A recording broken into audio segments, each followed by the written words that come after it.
Bismillahirrahmanirrahim. Assalamualaikum warahmatullahi wabarakatuh. Terima kasih atas waktu dan kesempatan. Insya Allah pada kesempatan kali ini saya akan mencoba menjelaskan tentang salah satu topik dari proses perancangan mesin maupun proses perancangan komponen-komponen mesin.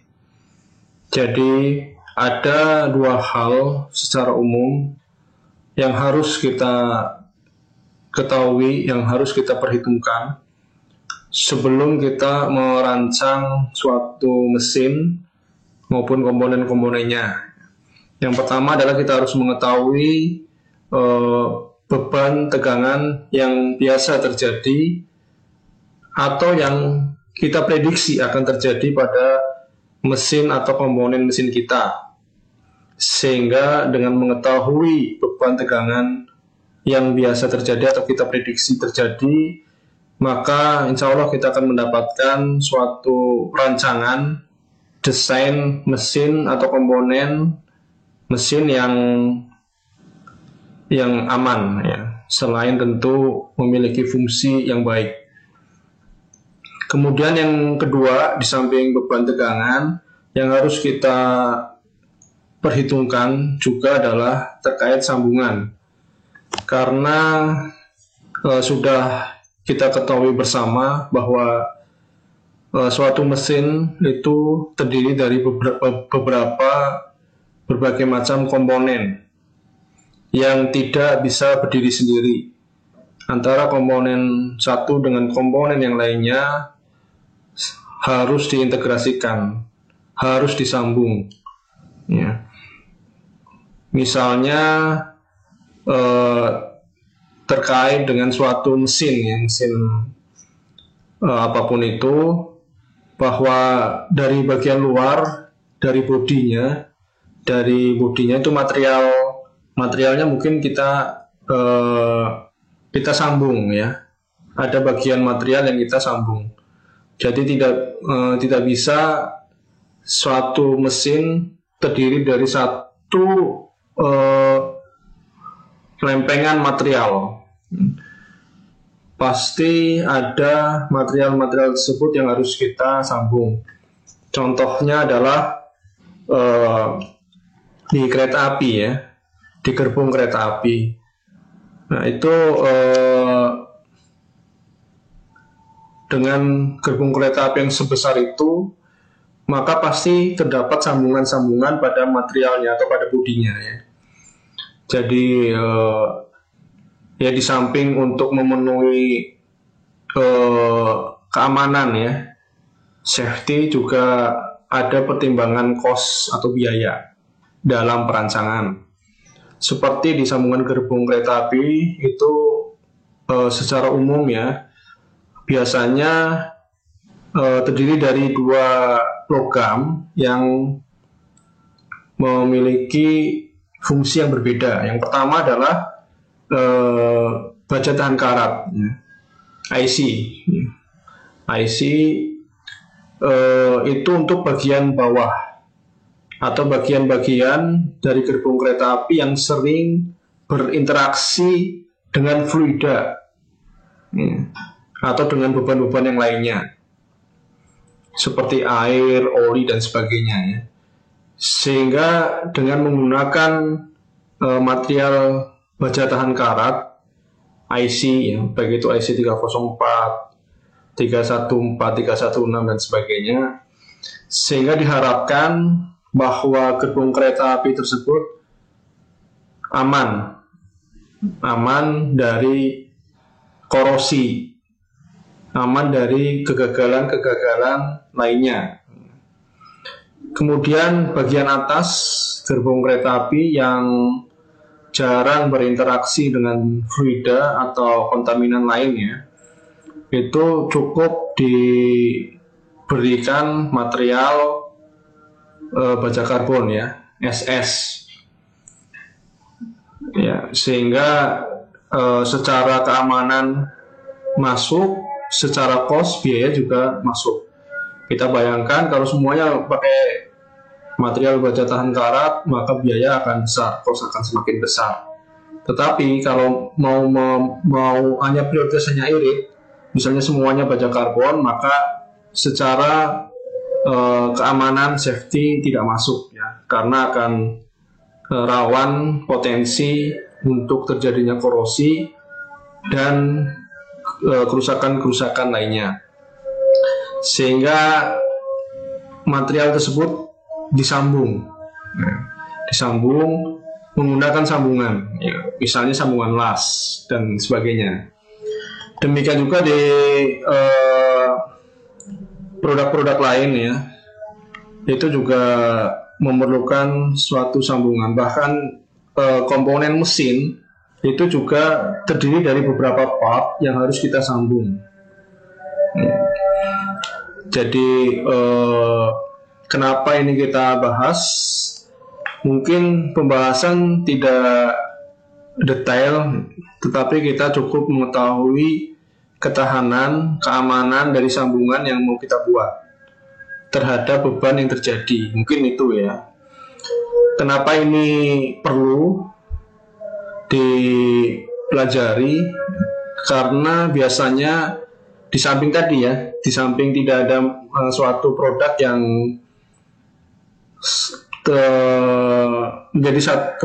tidak ada satu produk yang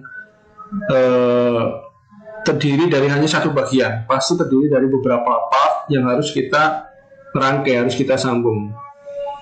Yang pertama, yang kedua adalah karena sambungan itu biasanya merupakan titik rawan.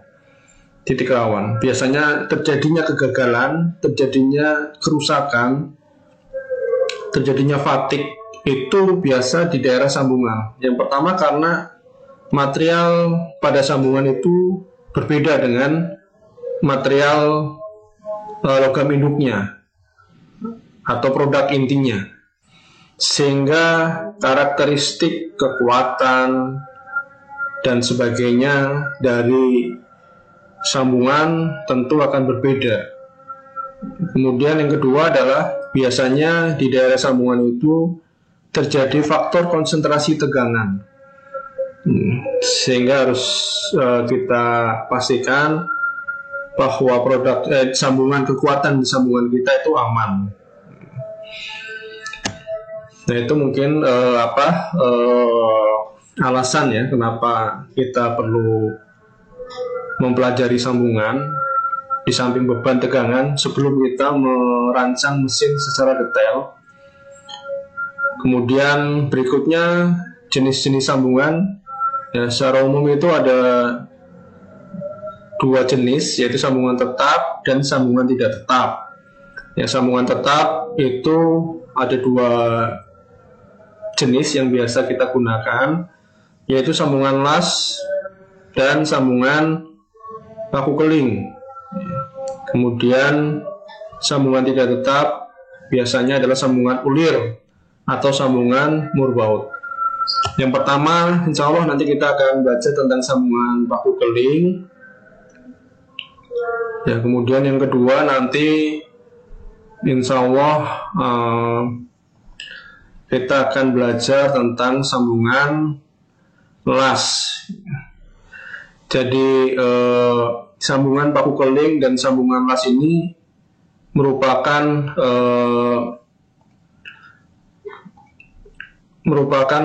jenis sambungan tetap ya, sambungan tetap. Jadi yang pertama tadi sambungan paku keling, kemudian yang kedua adalah sambungan las ya, dan yang ketiga nanti insya Allah adalah sambungan murbaut atau sambungan ulir. Jadi kapan kita menggunakan sambungan tetap, kapan kita menggunakan sambungan tidak tetap, kapan kita menggunakan sambungan paku keling, kapan kita menggunakan sambungan las, dan kapan kita menggunakan sambungan murbaut, itu tergantung dari tujuan kita menyambung bagian tersebut apa. Kemudian yang kedua adalah tergantung dari fenomena atau dari beban atau dari proses manufaktur maupun dari hal-hal yang lain yang mempengaruhi pemilihan kita memilih sambungan apa ya. Ini sambungan las ya. Kemudian yang ketiga nanti adalah sambungan ulir atau sambungan murbaut.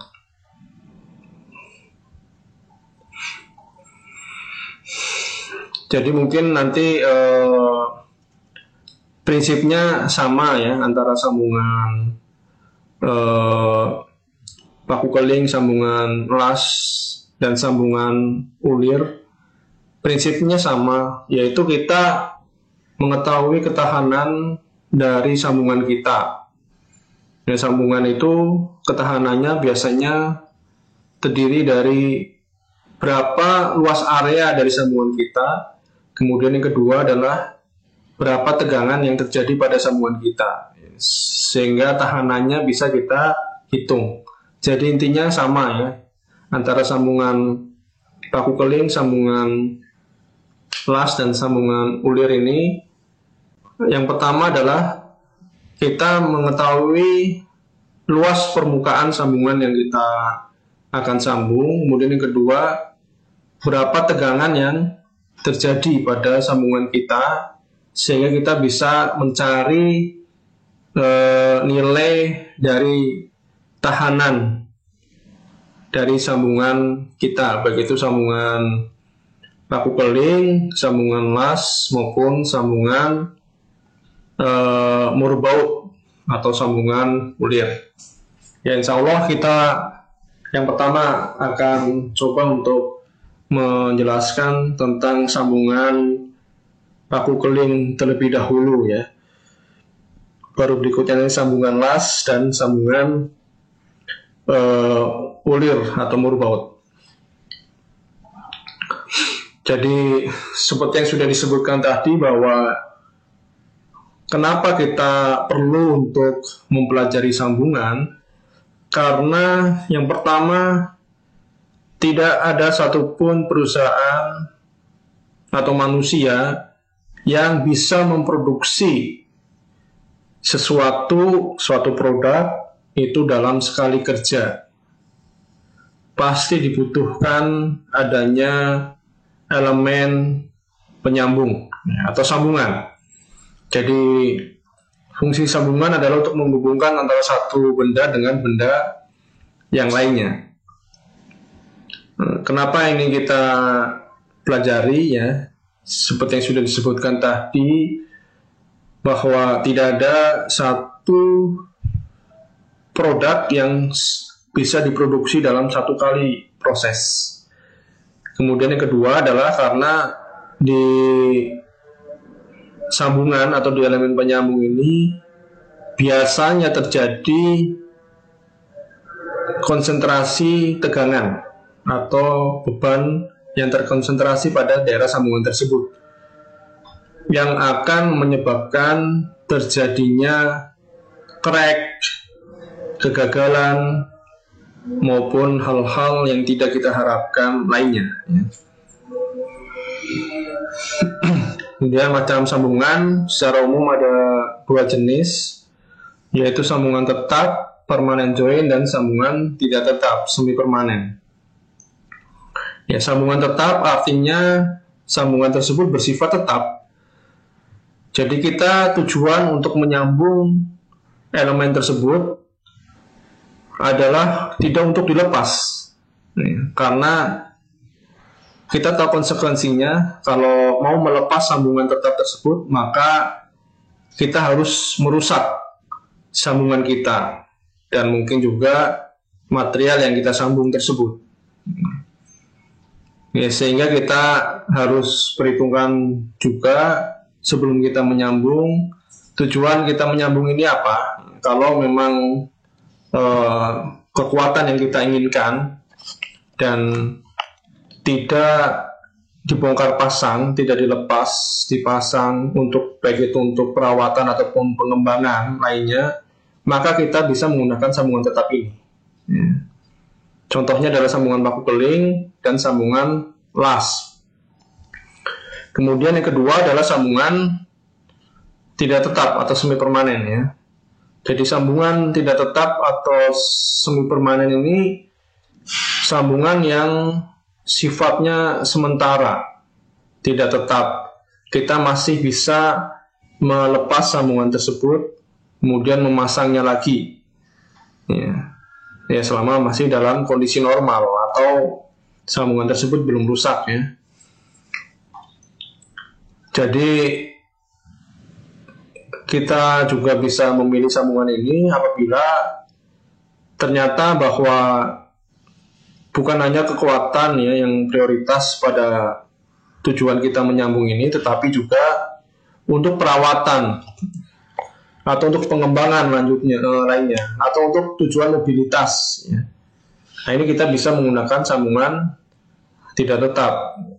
Misalnya bodi-bodi di sepeda motor ya, itu kita menggunakan sambungan berbaut ya, karena kalau ada komponen di dalam sepeda motor tersebut rusak atau umurnya sudah habis atau butuh perawatan, misalnya ganti busi, kemudian ganti oli dan sebagainya, kita bisa melepas sambungan tersebut ya di bodi motor tanpa merusak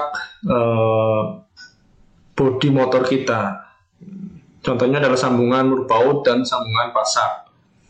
Jadi masing-masing sambungan ini memiliki fungsi dan ciri khas kegunaan yang berbeda-beda. Tergantung kita tujuannya adalah mau untuk apa kita membuat sambungan ini. Ya. Ini bagian utama paku keling ya. Yang pertama adalah head, kepala, kemudian tail ekor, dan bodinya. Kemudian kepala lepas. Jadi kenapa ada kepala lepas? Ya, karena ketika paku keling ini sudah menghubungkan kedua buah benda, maka kepalanya ini yang bagian atas ini kita lepas, kita bisa ratakan sehingga tidak ada bagian yang menonjol ya, sehingga bodi material komponen kita rata ya. Kemudian bahan-bahan yang biasa digunakan pada sambungan paku keling ada banyak ya. Yang pertama baja, beras, aluminium, tembaga. Jadi pemilihan material atau bahan paku keling kita sesuaikan dengan, yang pertama adalah disesuaikan dengan material induknya. Jadi kita pilih material sambungan sebisa mungkin yang memiliki sifat dan karakteristik yang menyerupai atau sama dengan logam induknya. Kalau baja ya maka kita pilih bahan paku keling dari baja dan sebagainya ya. Kemudian yang kedua adalah tergantung juga dari jenis sambungan atau beban atau tegangan yang biasanya diterima oleh sambungan kita atau kita prediksi beban yang terjadi pada sambungan paku keling kita. Ya, kalau bebannya semakin besar maka tentu kita membutuhkan bahan atau material paku keling yang lebih kuat. Tetapi kalau cukup dengan yang tidak terlalu kuat maka kita bisa menggunakan yang tidak terlalu kuat tersebut. Ya karena tadi di samping tujuannya adalah untuk keamanan ya, safety, kita juga perlu memikirkan secara ekonominya ya, cost-nya. Kemudian cara pemasangan paku keling ini secara umum, secara sederhana, bahwa kita membuat lubang sesuai dengan diameter paku keling. ditambah 1,5 mm lebih besar dari diameter paku keling. Jadi kita kasih toleransi 1,5 mm lebih besar daripada diameter paku kelingnya. Jadi kita lubangi material yang kita mau sambung sebesar diameter paku keling ditambah 1,5 mm. Ya, tujuannya apa? Supaya ketika akan memasukkan paku keling tersebut tidak ada gaya dalam ketika mengencangkan paku keling. Kalau misalnya lubangnya dibuat sama persis diameternya, tidak diberi toleransi kelonggaran, maka akan terjadi gaya internal, ya, gaya internal yang memiliki arah sesuai dengan arah gayanya, sehingga terjadi sobekan. Ini yang tidak diharapkan, sehingga kita harus membuat diameter yang lebih besar, yaitu standarnya adalah 1,5 mm lebih besar. Kemudian paku keling tersebut dimasukkan, kemudian bagian kepala dimasukkan ke bagian ekor dari paku keling, kemudian kita tekan, kita press, baik itu menggunakan palu atau menggunakan mesin-mesin lainnya, ya, tergantung kekuatannya. Kemudian setelah rapat, bagian ekor ini kita potong, kita lepas, kita ratakan. Ini kita bisa menggunakan bantuan dari mesin-mesin yang bisa mengepres, ya, baik itu digerakkan oleh udara, hidrolik, atau tekanan uap, ya, tergantung dari jenis dan besarnya paku keling yang akan kita pasang. Nah, ini kerusakan sambungan paku keling. Jadi sebelum kita menghitung tahanan paku keling, kita harus mengetahui kerusakan apa aja yang biasa terjadi pada sambungan paku keling. Itu lazim kita lakukan, ya. Ketika kita mau menghitung kekuatan suatu benda, kita harus mengetahui dulu kerusakan apa aja yang biasa terjadi pada benda tersebut, sehingga kita bisa mendesain benda tersebut aman dari kerusakan yang bisa terjadi. Contohnya adalah seperti ketika kita berbicara roda gigi atau gear. Di roda gigi atau gear itu biasanya kerusakan terjadi itu yang pertama adalah patah kaki gigi, ya. Jadi kaki giginya patah karena beban yang dinamis. Kemudian yang kedua adalah kerusakan permukaan karena beban kejut. Kemudian yang ketiga adalah kerusakan roda gigi karena salah dalam pemilihan pelumas.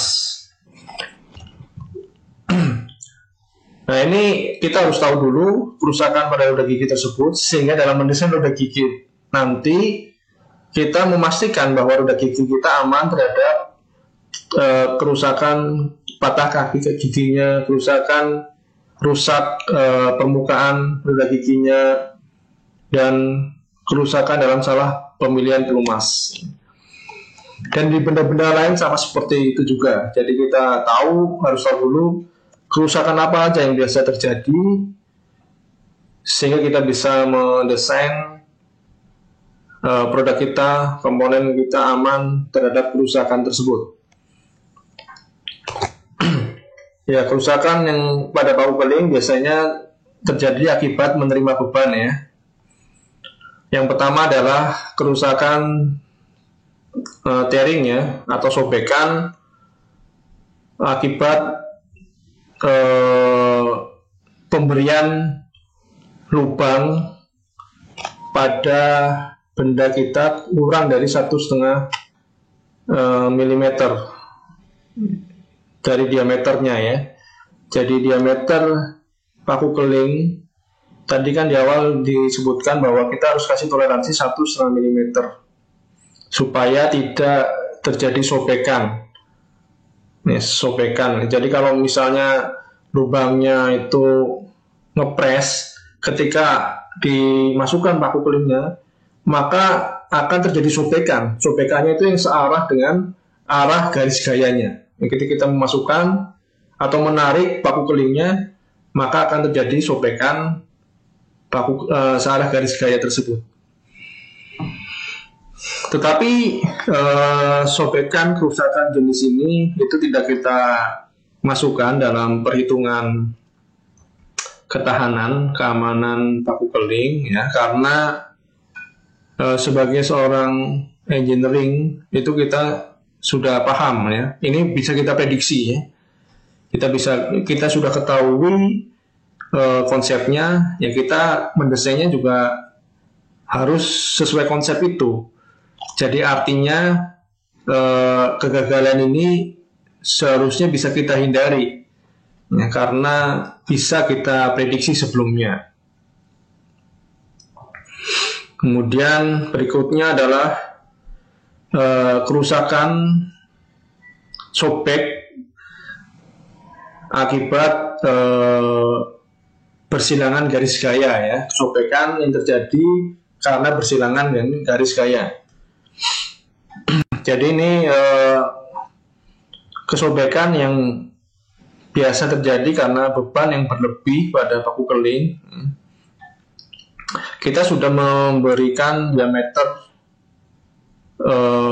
material itu sudah sesuai, ya, sesuai. Kemudian tetapi di dalam prosesnya itu kadang ada beban yang berlebih yang tidak kita prediksi sebelumnya, sehingga ini bisa menyebabkan terjadinya sobekan.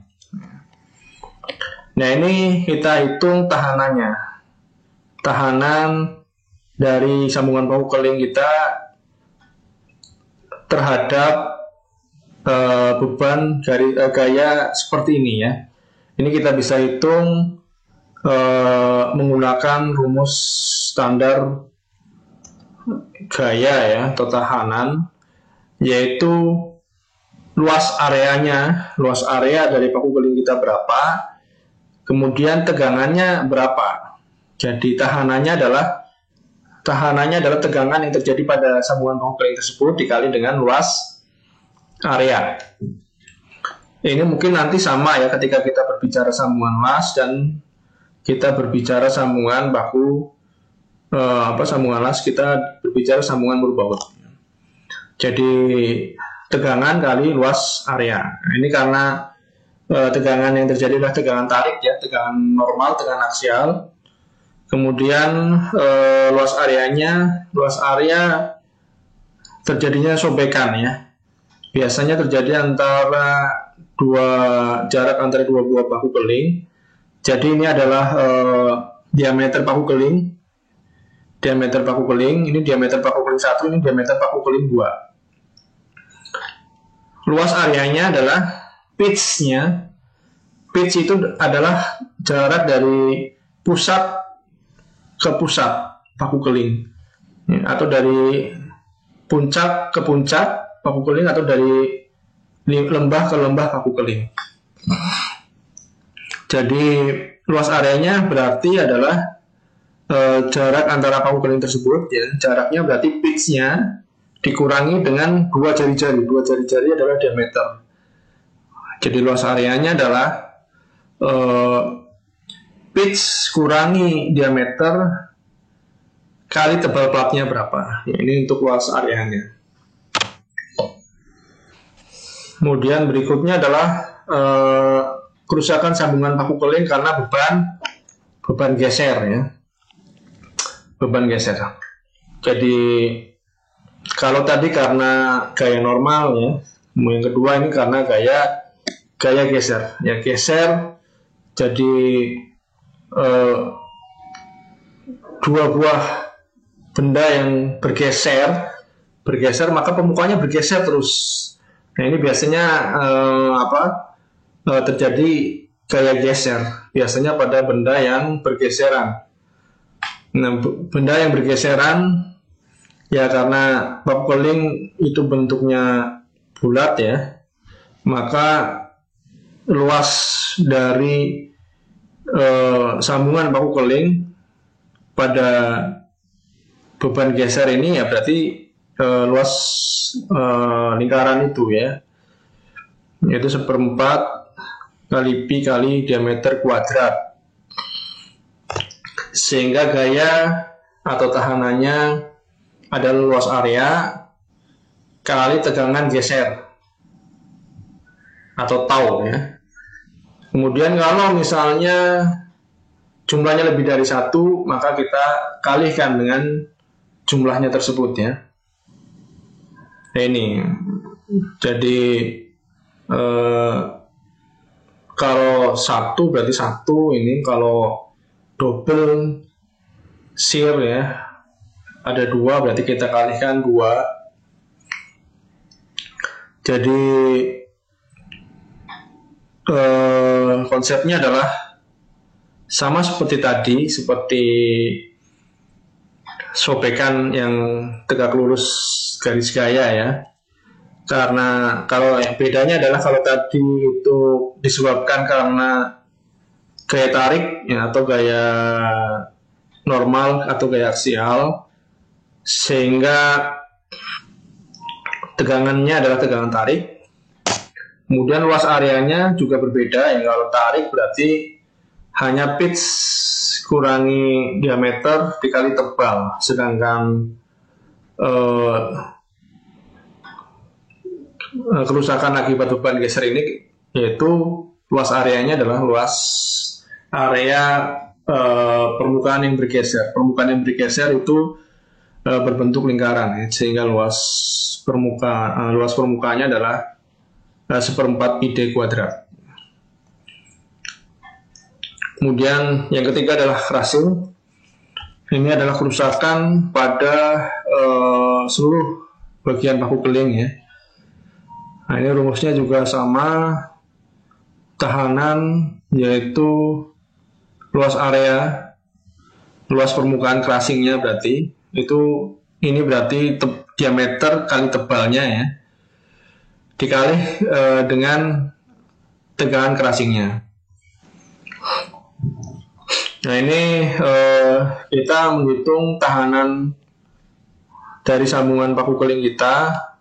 Itu kita hitung efisiensinya berapa. Kita hitung efisiensi, kemudian kita bandingkan dengan kekuatan idealnya atau kekuatan unriveted ya. Jadi kekuatan unrivetednya itu rumusnya adalah pitch kali tebal kali tegangan tarik izin bahan plat.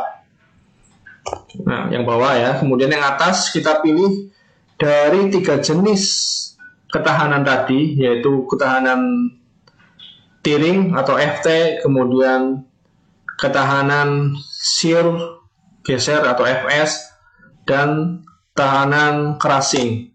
Kita pilih yang paling kecil, kita bandingkan dengan kekuatan unriveted, sehingga kita bisa mendapatkan nilai efisiensi ketahanan paku keling kita, sambungan paku keling kita.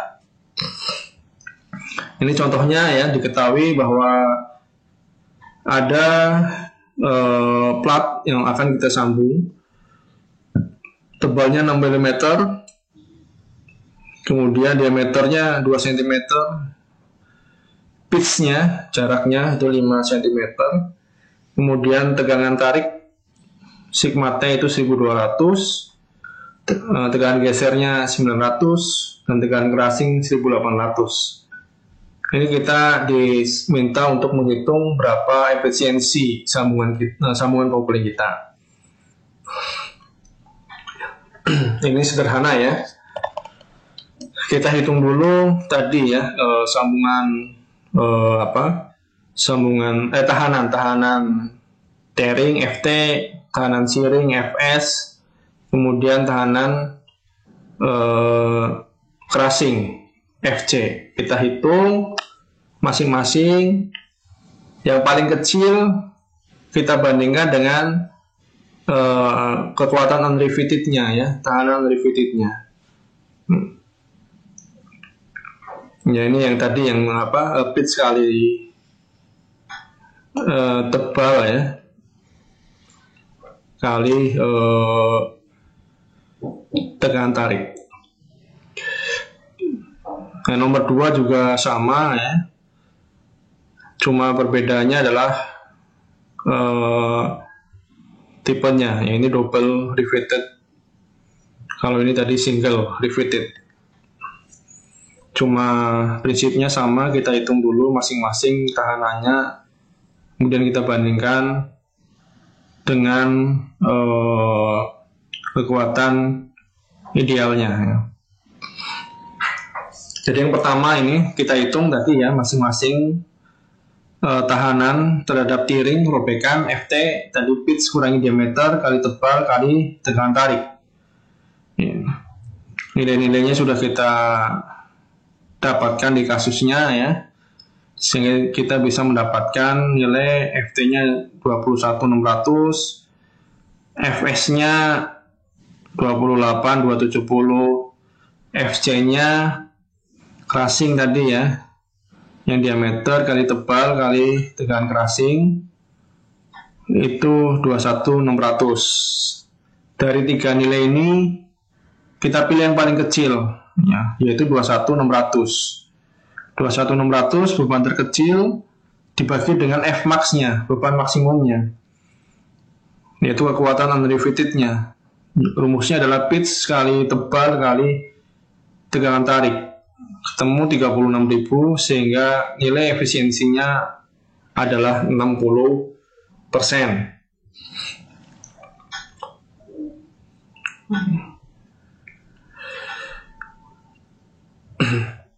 Ya ini nomor 2 sama ya, nomor 2 prinsipnya sama, cuma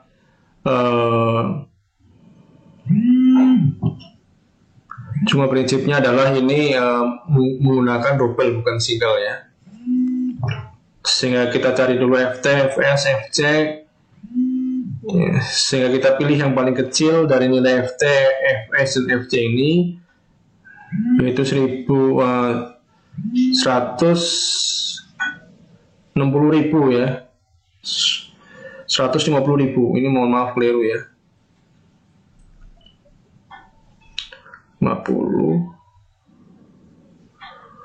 ya, 150.000. Ini 150.000 harusnya ya. Jadi kita pilih yang paling kecil 150.000, kita bandingkan dengan beban tahanan maksimumnya, yaitu pitch kali tebal kali tegangan tarik 240.000, sehingga nilainya adalah efisiensinya tahanan kita 62,5%. Mungkin untuk sambungan baku keling demikian ya. Intinya adalah kita bisa mendapatkan nilai efisiensi tahanan sambungan baku keling kita berapa. Berikutnya adalah sambungan las. Ini secara prinsip sama ya, pada sambungan baku keling. Sebenarnya di las itu banyak parameter yang kita harus desain, harus kita perhatikan terkait kekuatan. Cuma pada kali ini kita hanya lihat dari segi bebannya ya, segi bebannya. Nanti mungkin bisa di lain kesempatan insya Allah bisa dijelaskan dan dieksplor lagi di samping bebannya ya. Sambungan las ya. Jadi sambungan las ini mungkin yang paling sering kita lihat, yang sering kita jumpai ya. Merupakan sambungan tetap yang menghasilkan kekuatan yang sangat besar, sehingga sangat cocok apabila bebannya besar, membutuhkan kekuatan yang besar, maka menggunakan sambungan las ini ya. Klasifikasi sambungan las ada banyak. Ini ada dasar umum, ada las cair atau lebur ya. Ini prinsipnya adalah menggunakan panas saja. Contohnya adalah termite welding, gas welding ya, atau las carbide ini mungkin sering kita temui di pinggir jalan ya, di bengkel-bengkel, yaitu las oksi asetilin. Nah, las oksi asetilin. Jadi las gas. Dan las listrik. Ya, ini ada GTAW, gas tungsten arc welding, GMAW, gas metal arc welding, kemudian ada SMAW, ada SAW dan sebagainya. Kemudian yang kedua adalah las dengan menggunakan panas dan juga tekanan atau las tempa. Nah, ini cara kerja las mungkin sudah sangat familiar sekali ya ketika kita mengelas. Prinsipnya adalah kita memanaskan material pengisi sampai melebur, mencair ya. Kemudian material pengisi tersebut didinginkan sehingga akan tersambung oleh material pengisi tersebut. Jadi intinya seperti itu ya. Kemudian tipe sambungan las ada secara umum ada dua jenis yang akan kita gunakan pada perhitungan ini. Yang pertama adalah lap joint ya, atau fillet joint. Nah, lap joint atau fillet joint, kita mau menyambung bagian benda itu seperti tadi ya, kaku keling. Jadi ada dua buah benda yang saling overlap ya. Jadi bukan menyambung ujung ke ujung, tapi menyambung buah-buah benda yang bertumpuk. Ya, ini ada 3 jenis, yaitu single transfer fillet, itulah satu sisi. Kemudian double transfer fillet, 2 sisi dilas. Kemudian yang ketiga adalah paralel. Kemudian tipe sambungan yang kedua adalah butt joint. Butt joint adalah sambungan las dengan cara ujung ke ujung ya. Jadi ujung ke ujung. Jadi pengelasan ini karena ujung ke ujung maka tidak disarankan kalau platnya tipis. Platnya tipis kurang dari 55 mm. Ya karena kalau tipis materialnya akan habis ya, percuma disambung. Jadi untuk plat yang tebalnya 5 sampai 12,5 mm, maka kita bisa menggunakan butt joint ini tipe V atau tipe O. Kemudian perhitungan kekuatan las ini. Yang pertama adalah kekuatan transverse fillet welded joint ya. Ini yang pertama tadi, yang tipe lap joint atau fillet joint. Ini single maupun double ya, jadi yang dilas satu sisi maupun dilas dua sisinya. Kemudian yang kedua adalah kekuatan las parallel fillet, ini masih sama, yaitu lap joint ya atau fillet joint, cuma ini paralel. Kemudian yang ketiga adalah kekuatan pada butt joint yang jenis kedua tadi. Ini prinsipnya sama seperti di paku keling, yaitu bahwa tahanan itu adalah luas area kali tegangannya. Tegangannya kalau kekuatan lap joint ya, lap joint itu tegangannya adalah tegangan tarik. Kemudian luas areanya ini kita hitung ya. Jadi luas areanya itu bukan utuh tebal kali panjang ya, karena tebalnya ini ternyata nggak utuh ya, sehingga harus kita hitung kira-kira bentuk segitiga ini 45 derajat ya, segitiga sama sisi. Kita menggunakan prinsip trigonometri ya, bahwa di ujung dan di garis miring itu menggunakan sin 45. Sin 45 itu setengah akar 2 ya, atau seperakar 2. sehingga luas areanya adalah setengah akar 2 kali tebal kali panjang, ya, setengah akar 2 atau 0,707. Ini untuk tahanannya, ya. Untuk tipe single. Kalau tipe double ya tinggal kita kali 2. Kemudian ini untuk yang paralel sama, ya, sama prinsipnya, yaitu luas area kali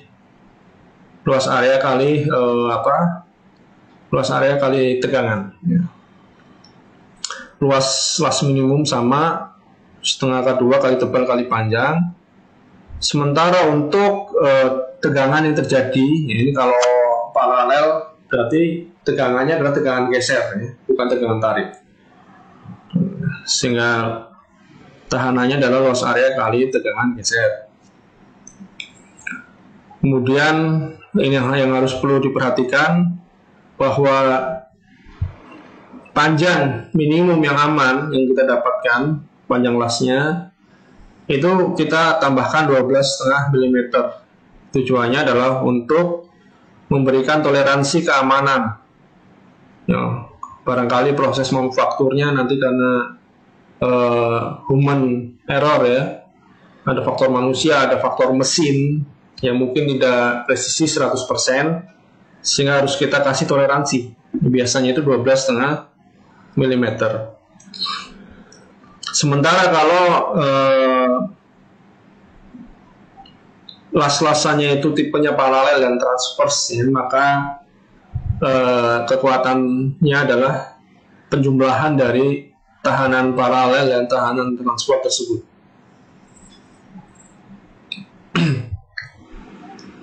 Ini untuk tahanan butt joint, ya, las butt joint, ya, prinsipnya sama, ya, cuma butt joint juga sama seperti tadi yang lap joint, yang fillet joint. Tegangan yang terjadi adalah tegangan tarik, sementara luas areanya adalah tebal kali panjang. Ya, ini mungkin rekomendasi ukuran las yang biasa digunakan. Cuma nanti mungkin kita hitung berdasarkan beban yang kita alami di las-lasan kita, ya. Kemudian berikutnya adalah tegangan dan faktor konsentrasi tegangan las. Jadi tegangan las itu pada prinsipnya adalah susah untuk diprediksi, ya, karena bervariasi. Kemudian parameternya itu variabel, ya, tidak bisa diprediksi, ya, karena homogenitas bahan las ya mungkin tidak sama, ya, antara bahan induknya dengan material pengisinya. Kemudian yang kedua adalah tegangan akibat panas dari las. Kemudian yang ketiga adalah perubahan sifat fisik, karena las melibatkan panas yang tinggi sehingga akan merubah bentuk, baik itu bentuk luar maupun struktur mikro dari las-lasan, ya, dari logam, ya, sehingga akan mempengaruhi kekuatan pastinya. Sehingga dalam perhitungannya kita mengasumsikan bahwa bebannya itu terdistribusi merata sepanjang las, kemudian tegangannya juga terdistribusi merata. Kemudian ini faktor konsentrasi tegangan. Untuk kasus statis, maka kita faktor konsentrasinya kita kalikan 1. Sedangkan untuk beban fatigue ini harus kita kali dengan faktor konsentrasi tegangan, tergantung dari jenis lasnya. Kalau butt joint kita kali 1,2, kalau transverse joint kita kali 1,5, paralel kita kali 2,7, butt joint dengan ujung yang tajam kita kali 2. Nah, ini nanti kita bisa tambahkan faktor konsentrasi tegangan las ini dalam perhitungannya. Ini contohnya adalah plat ya. Lebarnya 100, tebal 10, disambung dengan menggunakan double parallel fillet. Kemudian plat statis 80 kN. Ditanya panjang yang aman apabila tegangan geser izin lasnya tidak boleh lebih besar daripada 55 MPa. Kemudian kasus yang kedua, plat baja lebar 10, tebal 1,25, dilas dengan double transfer fillet, tegangan tarik maksimum tidak melebihi 700, hitung panjang dari las yang aman ya. Bebannya statis dinamis. Kemudian yang ketiga sama, lebar tebal, kemudian tipenya paralel, bebannya 50 kN, ditanya panjang las tidak boleh melebihi 56 Newton per milimeter persegi. Beban dalam statis dan dinamis. Jadi intinya sama ya. Jadi kita menghitung berapa tahanannya. Tahanannya itu adalah luas area kali tegangan. Kalau tipenya fillet, ya, baik itu single maupun double, tegangannya adalah tegangan tarik, luas areanya tadi ya setengah akar 2 kali lebar kali tebal. Sementara kalau tipenya tipe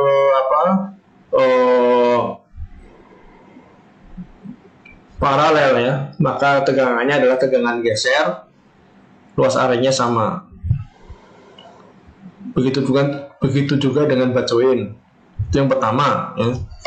Kemudian yang kedua, bebannya statis maka sama ya, tidak berpengaruh. Tapi kalau bebannya dinamis, kita harus mengalihkannya dengan faktor konsentrasi tegangan ya. Kalau misalnya itu juga tergantung dari jenis sambungannya ya. Tadi yang disebutkan bahwa kalau bajoin 1,2 kali 1,2, kalau transport kali 1,5, paralel kali 2,7, seperti itu ya kalau dinamis. Kemudian yang ketiga kita harus perhatikan juga adalah bahwa sebelum mulai menghitung, satuannya harus kita samakan terlebih dahulu. Kemudian yang keempat adalah kita juga harus perhatikan bahwa tegangan yang masuk dalam perhitungan desain ini adalah tegangan yang diizinkan, bukan tegangan maksimum.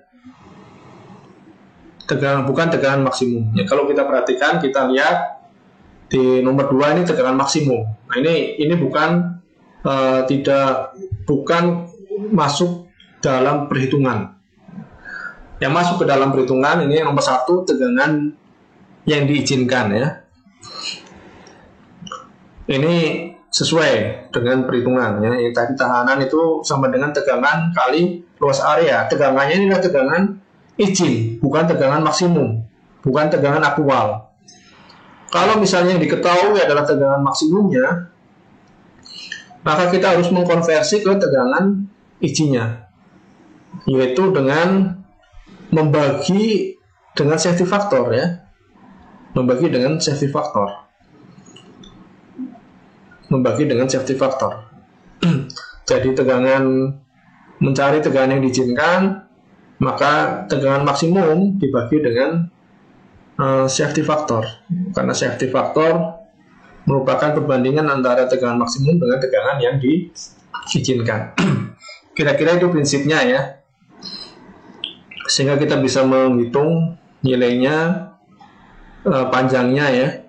Karena double ini maka 1,414. Nah, kalau single tadi setengah akar 2 atau 0,707. Kalau double maka kita kali 2. Sehingga semua sudah diketahui ya. Gaya tahanan sudah diketahui, tebal sudah diketahui, lebar sudah diketahui. Kita bisa mencari panjangnya 103. Ingat ini bahwa panjang ini kita tambahkan 12,5 mm untuk toleransi proses manufakturnya ya, supaya aman. Ya, karena di proses manufaktur tadi ya bisa tergantung faktor manusianya atau faktor mesinnya yang kurang presisi, sehingga harus kita kasih toleransi keamanan. Ini nomor 2 sama untuk beban statisnya ya, dan beban dinamisnya ya. Cuma yang harus kita perhatikan tadi ya, tegangan nomor 2 tadi adalah tegangan maksimum 7.000 ya, 700 kg cm kuadrat atau 7.000 Newton per cm kuadrat. Ini adalah nilai tegangan maksimumnya, tegangan aktualnya.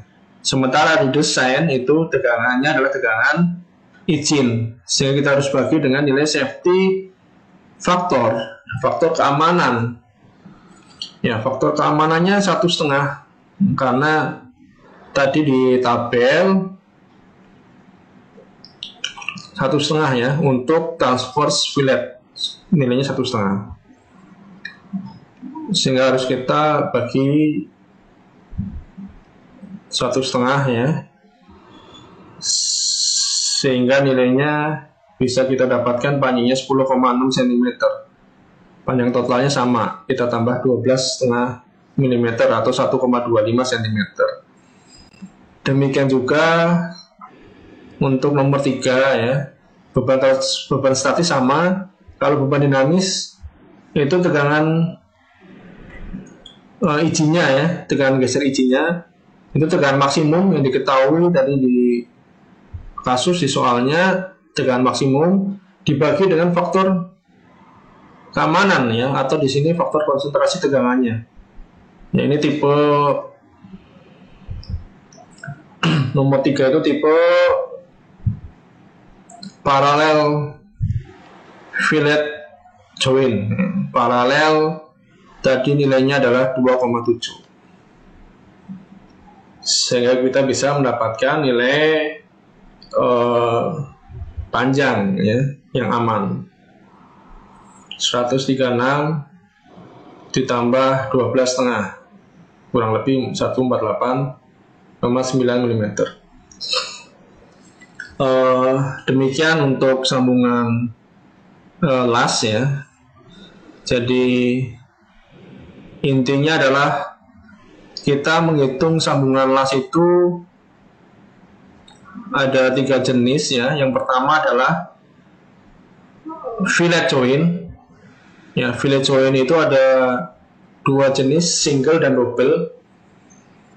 Kalau single maka tinggal setengah rumus tahanannya adalah luas area. Ya, luas areanya adalah setengah K2 dikali tebal kali panjang las dikali tegangannya, tegangan tarik. Sedangkan kalau double maka tinggal dikali 2, yaitu 1,414 kali tebal kali panjang kali tegangan tarik. Kemudian berikutnya adalah paralel. Paralel ini tegangan yang terjadi adalah tegangan geser. Kemudian luasnya juga sama ya, itu setengah K2 kali tebal kali panjang kali tegangan geser. Demikian juga dengan tipe ketiga, yaitu butt joint, yaitu tegangan tarik ya, butt joint kali luas area. Kira-kira ini yang bisa saya jelaskan untuk sambungan las.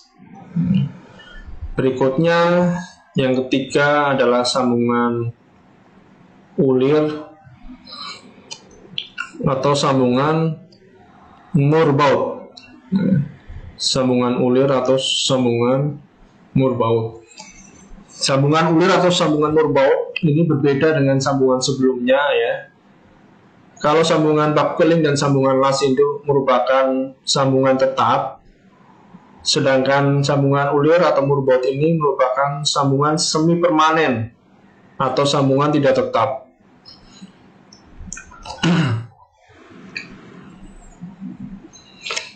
Jadi sambungan ulir adalah sambungan yang menggunakan konstruksi ulir untuk mengikat dua atau lebih komponen pada mesin. Jadi ada dua bagian. Yang pertama adalah baut. Baut yang memiliki ulir di luar. Kemudian yang kedua adalah mur.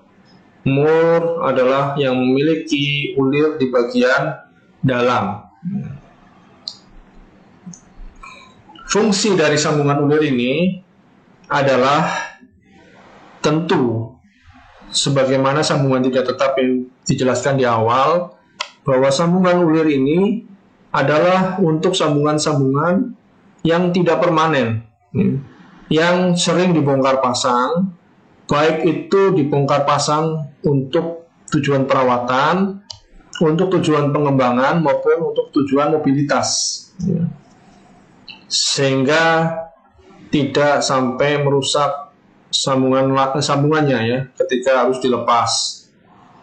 Kemudian juga bisa berfungsi untuk memegang ya atau penyesuaian dalam perakritan atau perawatan. Nah, setiap sambungan tadi pasti memiliki kelebihan dan kekurangan ya. Kelebihan sambungan ulir memiliki tingkat reliabilitas keandalan yang tinggi dalam operasi, walaupun mungkin tidak setinggi sambungan tetap ya, yaitu sambungan popeling maupun sambungan las. Kemudian yang kedua adalah cocok untuk proses perakitan atau pelepasan dan pemasangan kembali komponen-komponen. Yang ketiga adalah untuk kasus yang lebih luas bisa digunakan untuk beberapa kondisi operasi. Dan yang jelas bahwa sambungan ulir ini lebih efisien karena lebih murah untuk diproduksinya, ya jauh berbeda dibanding sambungan las yang memerlukan biaya yang jauh lebih besar. Kemudian kerugiannya adalah kekuatannya kurang ya, kekuatannya kurang. Jadi tidak cocok digunakan untuk beban-beban yang besar atau beban-beban yang bervariasi. Ini istilah-istilah dalam ulir yang sering kita gunakan ya. Jadi ada pitch dari ujung ke ujung, dan slope ya dari puncak ke lembah ya, dari atas ke bawah. Kemudian ada sudut kemiringan, kemudian ada flank, kemudian ada kedalaman, dan yang paling penting adalah ada diameter mayor, diameter minor, dan diameter pitch. Dalam standar itu biasanya menunjukkan diameter mayor. Misalnya M04, maka diameternya 4. M06, maka diameternya 6, dan sebagainya. Tapi dalam perhitungan-perhitungan itu biasanya diameter minornya ya, yang menunjukkan dalam perhitungan desainnya. Nah, ini standar dimensi dari mur baut ya. Contohnya adalah M04, jenisnya ya, standar M04. Di sini pitch-nya nilainya 0,1 mm. Kemudian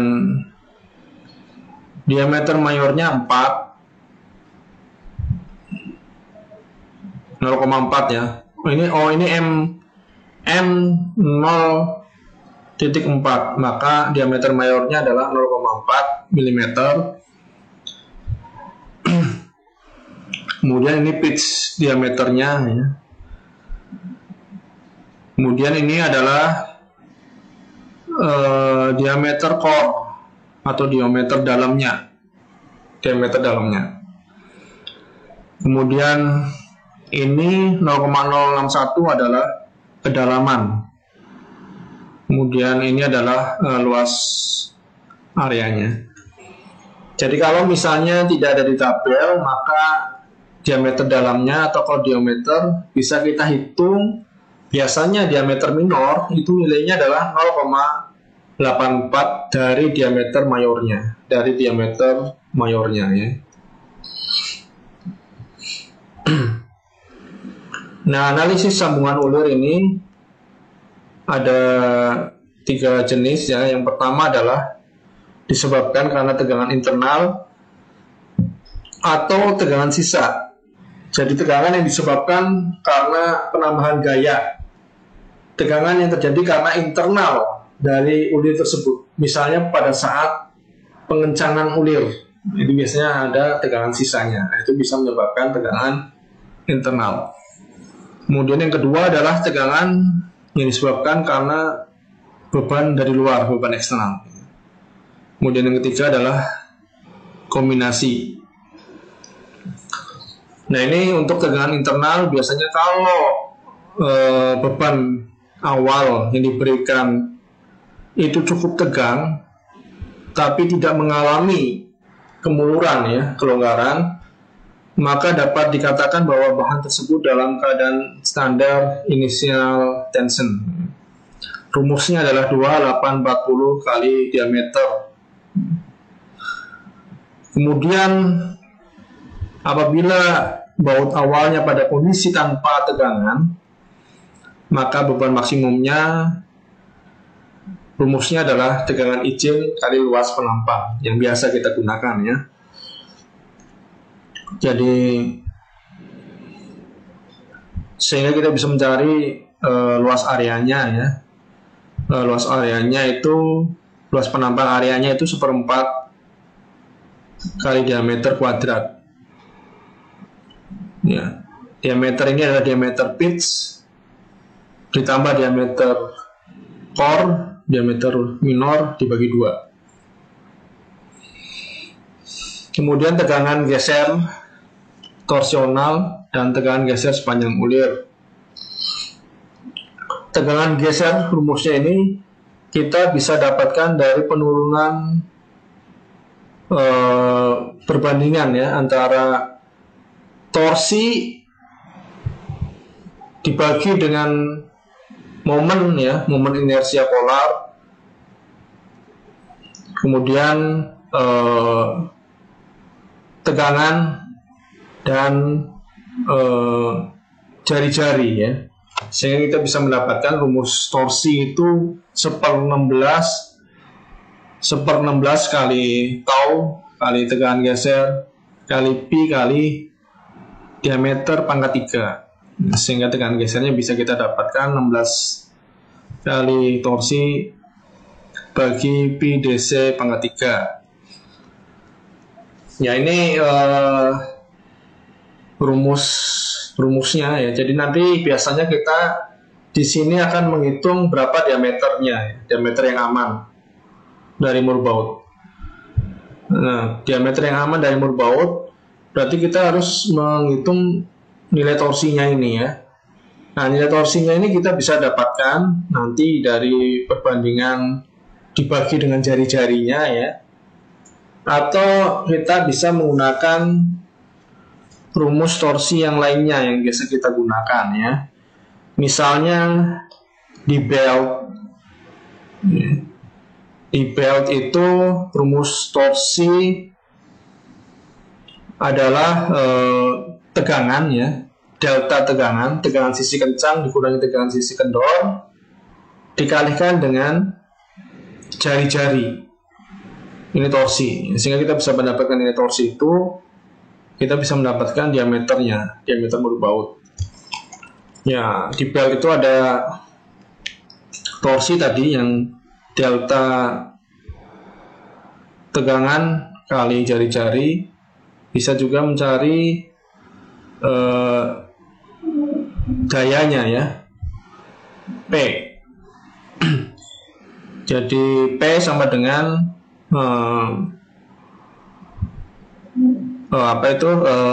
delta tegangan kali kecepatan.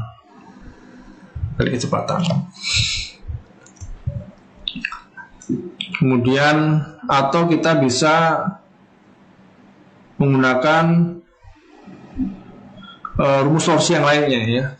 Rumus torsi di dalam prinsip benda bergerak ya, kinematika dinamika, mekanik benda bergerak ya, P kali 60 bagi 2 Pn ya. Torsi sama dengan P daya kali 60 dibagi 2 kali Pi kali N putaran.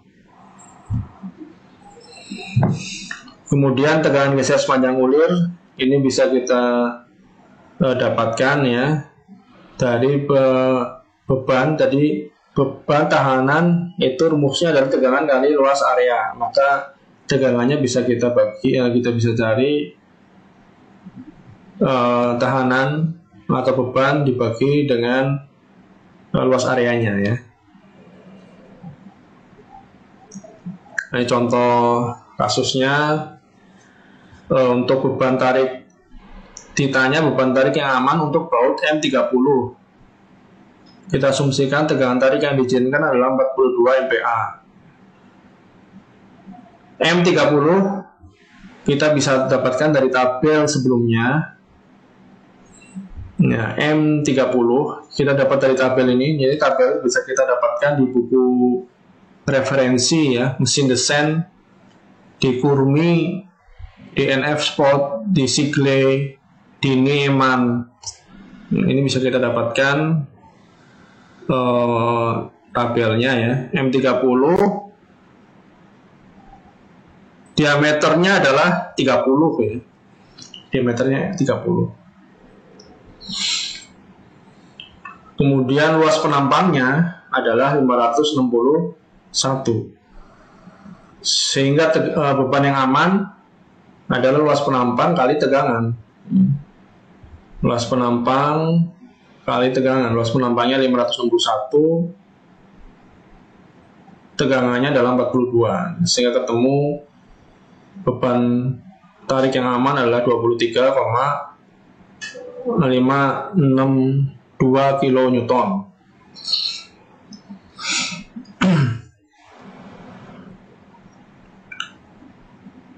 Nah, ini untuk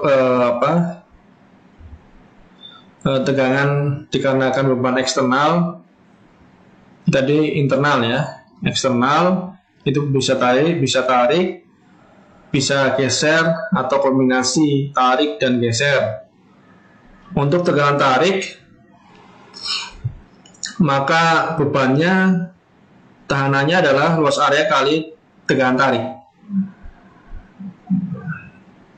Sementara untuk untuk geser itu tegangannya adalah tegangan geser ya. Ini tegangan geser pada motorboat jarang terjadi, tapi bisa kita gunakan untuk gerakan relatif dari dua buah bagian yang saling bergeser. Contohnya adalah pada coupling fence ya. Ini bisa kita hitung rumusnya luas area kali tegangan geser. N itu jumlah bautnya berapa. Kemudian beban geser ini bisa kita hitung juga dari perbandingan antara torsi dengan jari-jari. Contoh yang kedua, ini adalah dua mesin disatukan dengan baut ukuran 24 mm. Ditanya tegangan yang diterima oleh baut pada saat pengencengan awal. M24 kita baca di tabel ya, diameter mayornya 24 ya, kemudian diameter minornya adalah 20,32. Ini diameter minor, sehingga inertial tension tadi yang di awal ya, di awal bahwa inertial tensionnya 2840 kali D itu diameter mayornya, sehingga ketemu tahanannya itu 68160, sehingga kita bisa mendapatkan nilai diameter core-nya tegangannya ya. Tegangan ini dicari adalah tegangannya tahanannya 68160, diameter core-nya tadi 20,32 sehingga tegangan tariknya bisa kita cari, yaitu 210 MPa. Kemudian tegangan kombinasi. Tegangan kombinasi merupakan kombinasi antara tegangan geser dan tegangan tarik.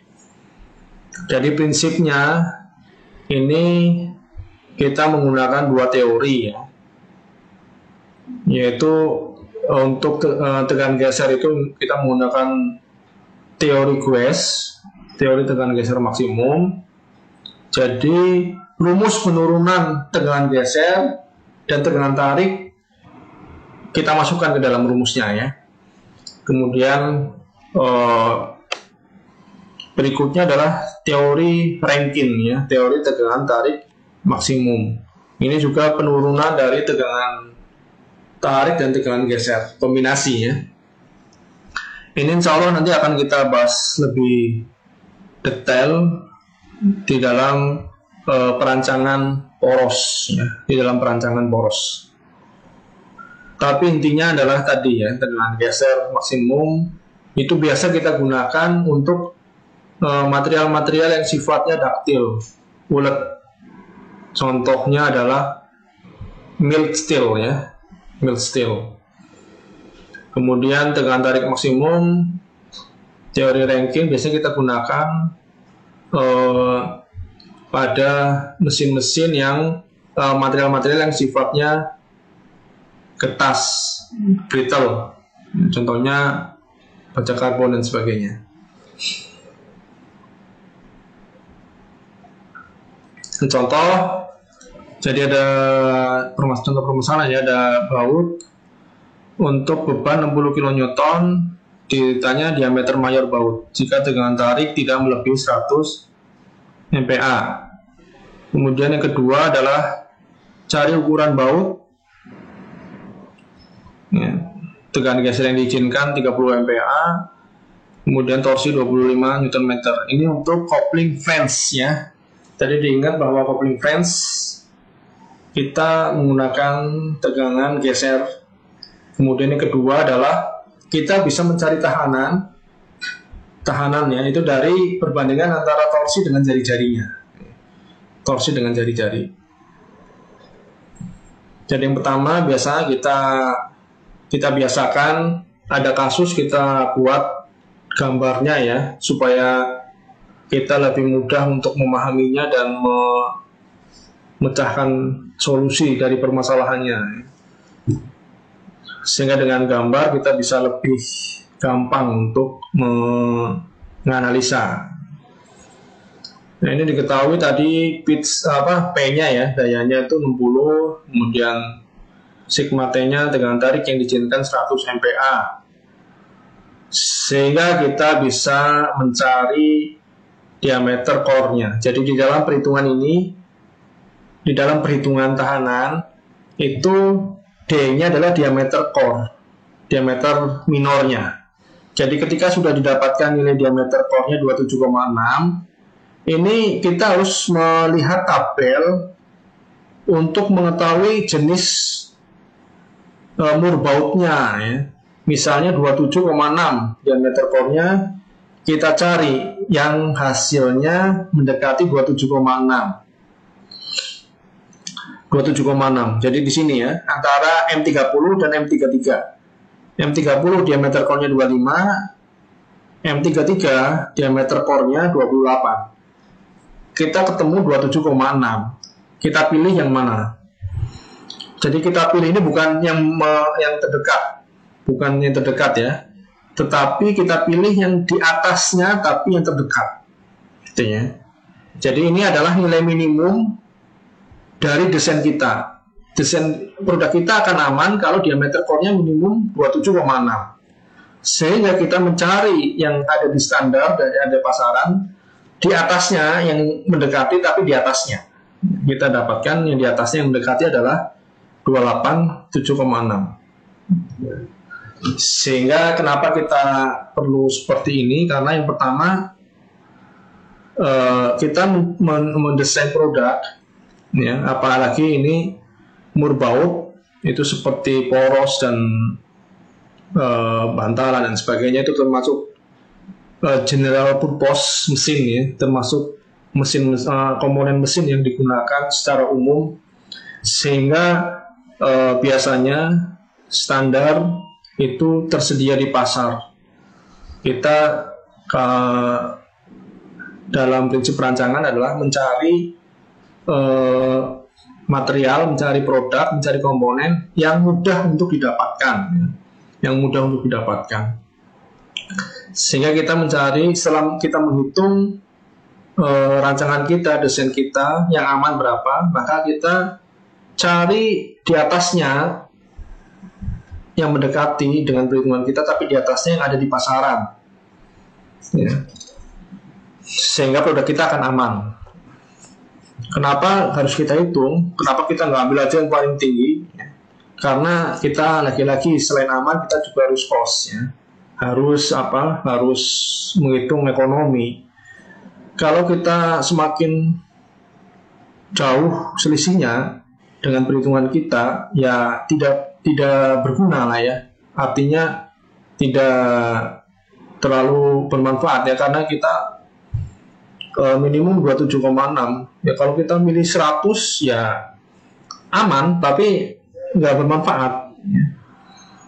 Karena 27,6 itu sudah cukup ya, karena justru akan merugikan kita ya, dari segi, terutama dari segi cost, biaya pasti akan lebih mahal. Sehingga 28,706 kita pilih ini. Jadi kita pilih yang tipe M33 yang jenisnya, yang diameter mayornya adalah 33 mm. Untuk nomor 2 sama saja ya. Jadi cuma perbedaannya ini adalah untuk kasus coupling flange. Coupling flange, tegangannya adalah tegangan geser. Kemudian nilai tahanannya kita bisa menggunakan perbandingan torsi dengan jari-jarinya, sehingga ketemu nilai tahanannya, sehingga diameter core-nya ketemu 2,97 ya. 2,97 kita cari antara 2,76 dan 3,141 ya, kita pakai yang 3,141, maka kita pakai tipe M4. Nah, itu tadi untuk beban internal maupun beban eksternal ya. Sekarang untuk kasus murbaut beban eksentrik ya, beban eksentrik. Yang pertama adalah beban eksentrik untuk arah beban searah baut ya, searah baut. Jadi searah baut bracketnya. Jadi intinya kita hitung, yang pertama adalah beban tariknya, kita anggap pukul rata sama. Jadi berapa bebannya kita bagi berapa jumlah bautnya. Kalau ada 4 ini ya, maka kita bagi 4. Kita bagi rata bebannya berapa, kita bagi 4. Kemudian yang kedua, kita hitung berdasarkan beban masing-masing baut tersebut ya. Tentu yang semakin jauh dari semakin jauh dari tumpuan, bebannya tentu akan semakin berat. Jadi L2 ini akan semakin berat, pasti ya. Sehingga yang kedua kita hitung beban pada tiap-tiap baut yang berjarak L1 ya, yang terdekat dengan tumpuan. Jadi bebannya adalah W kecil kali L1 ya. Kemudian beban tariknya ya, ini W itu sendiri adalah beban kali jaraknya. Jadi sehingga beban tariknya W kali L1 kuadrat. Demikian juga dengan yang berjarak L2, yaitu W kali L2 kuadrat. Kemudian totalnya, karena jumlah baut di jarak L1 ada 2, jumlah baut di jarak L2 ada 2, maka totalnya adalah 2 WL1 kuadrat tambah 2 kali WL2 kuadrat. Kemudian momen pada bagian tepi ditinjau dari L, W kali L. Jadi persamaan 2 dan persamaan 1 ini bisa kita masukkan ya. Sehingga W kali L sama dengan 2WL1 kuadrat tambah 2WL2 kuadrat. Atau nilai W-nya bisa kita dapatkan W kali L beban ya, kali panjang keseluruhan dibagi 2 kali beban pada jarak L1 kuadrat tambah jarak L2 kuadrat. Ini kita bisa mendapatkan nilai W kecil. Kemudian sudah disebutkan tadi bahwa beban terbesar adalah jarak L2 karena titik terjauh dari tumpuan L2. Sehingga kita cari WT2 itu W kali L2 ya. W-nya adalah WL ini ya, WL kali 2 L1 kuadrat tambah L2 kuadrat yang sudah kita dapatkan pada tahap 3 ya. Dikali L2 kuadrat. Ini ketemu WT2. Sehingga beban totalnya adalah WT1 ditambah WT2 ya. WT1 tadi adalah ini ya, jadi beban keseluruhan dibagi total murbaut. Jadi kita pukul rata. Sedangkan WT2 adalah beban terbesar. Nah, langkah-langkahnya tadi dari poin 2 sampai poin 4 ini. Kemudian baru kita bisa menghitung diameter minor dari baut yang dibutuhkan yang aman berapa. Jadi WT itu sama dengan luas area kali tegangan tarik. WT-nya tadi adalah WT1 tambah WT2. Ini tegangan diameter core-nya bisa kita cari. Ini contohnya sebuah bracket, kemudian bebannya 30 kN, ditanyakan ukuran bautnya. Jika tegangan tarik maksimum dalam material baut adalah 60 MPa, jarak L1 80 mm, L2 250 mm, sedangkan panjang totalnya itu 500 mm. Ini kita gambar, baru kemudian kita hitung. Jadi WT1 tadi beban total dibagi jumlah baut. Jadi jumlah totalnya, beban totalnya adalah 30 km, jumlah bautnya 4. Jadi kita mau menghitung WT ya. WT itu mau menghitung diameter. Menghitung diameter ini kita harus mengetahui tegangan tariknya. Tegangan tarik sudah kita ketahui 60 MPa. Kemudian kita harus menghitung WT. WT ya, beban tarik maksimum. Beban tarik maksimum ini WT1 tambah WT2. WT1 jumlah beban dibagi jumlah baut yang kita pukul rata 7,5 kN. Sedangkan WT2 itu W kali L2 ya. W-nya tadi ya rumus yang sudah kita perhitungkan sebelumnya, W kali L dibagi 2 kali L1 kuadrat tambah L2 kuadrat sehingga ketemu 0,109. Sehingga WT2-nya adalah 0,109 W yang sudah kita dapatkan dikalikan dengan L2-nya. Sehingga nilai WT-nya bisa kita dapatkan 7,5 WT1 dan WT2 27,25. 34750. Sehingga WT didapatkan sehingga kita bisa mencari nilai diameter core-nya. Diameter core karena parameter yang lain sudah didapatkan sehingga ketemu diameter core-nya adalah 27,2. Sama seperti contoh sebelumnya ya, untuk beban tegangan internal maupun eksternal 27,2 itu ada di 25,706 dan 28,706 ya, sehingga kita pakai M33. Jadi baut yang kita gunakan yang aman adalah jenis M33 dengan diameter mayor 33 dan diameter minor 28,706. Ini untuk kasus yang pertama. Untuk kasus yang kedua, arah beban tegak lurus arah baut. Jadi arah bebannya tegak lurus, bukan sejajar. Jadi sama seperti tadi, tahapnya adalah kita hitung dulu beban geser dari masing-masing baut, jumlah bebannya berapa dibagi jumlah bautnya berapa. Kemudian yang kedua adalah beban kombinasi, beban tariknya akibat momen ya. Kita hitung WT2 sama seperti tadi ya, rumus cara penurunan rumusnya, sehingga kita bisa mendapatkan beban kombinasi ya, WTE. Beban tarik ekuivalen rumusnya setengah kali WT plus WT kuadrat plus 4WS kuadrat.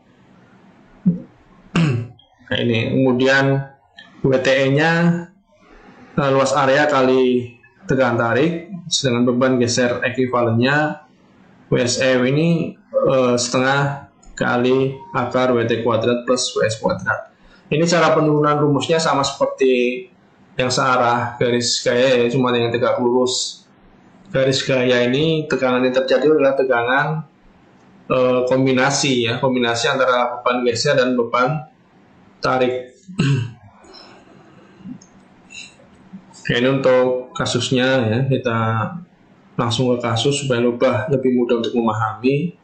Jadi beban maksimum 12 kN, jaraknya adalah 400, kemudian jarak setiap barisnya 50 dari mm dari tepi bawah. Kemudian ditanya ukuran baut jika tegangan tarik yang diizinkan material baut adalah 84 MPa. Nah, ini jadi diketahui bebannya dari 12, panjangnya 400, jarak L1 50, L2 375, tegangan tarik 84, MPa jumlah baut 4. Yang pertama, beban geser kita bisa langsung hitung, yaitu beban total 12 kali dibagi dengan jumlah mur bautnya 3, jadi ketemu 3 kN. Sedangkan untuk beban tariknya kita hitung dulu WT-nya.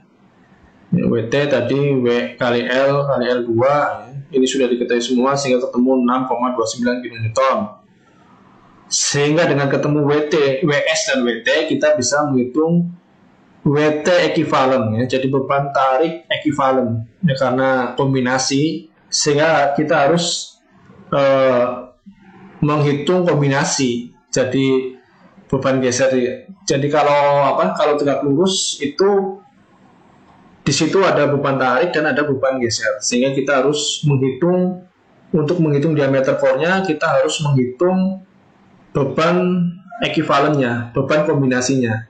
Jadi ada dua tadi ya, berdasarkan tarik ekuivalen maupun teori tegangan geser ekuivalen. Jadi berdasarkan tegangan tarik ekuivalen atau dengan geser ekuivalen. Tadi yang terkait dengan teori Guess dan teori Rankine, tergantung dari materialnya ya, karena di sini materialnya adalah material brittle ya, bukan daktil, sehingga kita menggunakan lebih ke arah teori Rankine, yaitu teori tegangan tarik maksimum. Jadi biasanya di kasus-kasus bracket itu materialnya material brittle ya, atau kertas ya, seperti baja karbon dan sebagainya, sehingga teori kombinasi yang digunakan adalah menggunakan teori tegangan tarik maksimum ya, atau teori Rankine. Nah, WT ini rumusnya setelah WT beban tarik maksimum dan WS diketahui, kita bisa langsung menghitung WTE-nya ya. WTE-nya adalah 7490, sehingga kita bisa mencari nilai diameter core-nya setelah WTE diketahui. Jadi dapatkan diameter core-nya adalah 10,65, sehingga kita mencari diameter core yang jaraknya 10,65 di atasnya ya, yaitu antara antara 12 dan 14, yaitu kita pilih yang di atas, yaitu 11,546 atau M14, sehingga mur baut yang aman untuk kasus ini adalah menggunakan Moore baud tipe M14. Ya, mungkin demikian sambungan ulir atau Moore baud. Jadi intinya adalah sambungan ulir atau Moore baud ini ada 3 jenis ya. Yang pertama adalah tegangan dari internal karena akibat pengencangan dan sebagainya. Kemudian yang kedua adalah tegangan eksternal. Eksternal itu ada tegangan tarik, tegangan geser, dan kombinasi. Kemudian yang ketiga adalah eksentrik, ya, yang searah garis gaya dan tegak lurus garis gaya. Ya, kurang lebihnya demikian yang bisa disampaikan tentang materi sambungan, baik itu sambungan tetap, sambungan paku keling, dan sambungan las tadi, dan sambungan tidak tetap, yaitu sambungan ulir dan Moore baud ini. Kurang lebihnya saya mohon maaf. Terima kasih atas waktu dan kesempatan. Terima kasih. Assalamualaikum warahmatullahi wabarakatuh.